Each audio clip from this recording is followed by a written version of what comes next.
Sir எடுத்தானா night வரைக்கும் வைக்க மாட்டா. அந்த குழந்தை எங்க இருக்கு ஏது கூட பார்க்க மாட்டா சார். அதுக்கு கோவம் எதுக்கு வருது?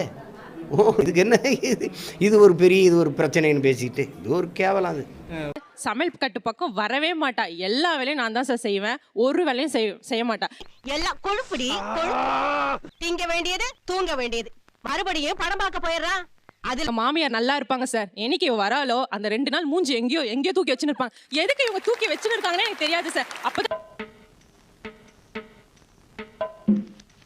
நீங்க கலட்டி அடிக்கிறதுக்கு பதிலா நானே எடுத்து கொடுக்குறேன். புரியும். இவ தான் மெயின் காயினே. இவ வந்தாதான் எங்க மாமியார் வந்து வேற மாதிரி மாற நல்லா இருப்பாங்க சார். இது சாப்பிடுமா இப்படி இருமா அப்படி இருக்கும். என்னைக்கு இவ கால் எடுத்து வைக்கிறாளோ அன்னைக்கு நான் இந்த வீட்டுக்குள்ள போனா உனக்கு என்ன பிரச்சனை? ஏகப்பட்ட பிரச்சனை இருக்கு. ஆமா பூந்த வீடு விளங்கி இருக்கா?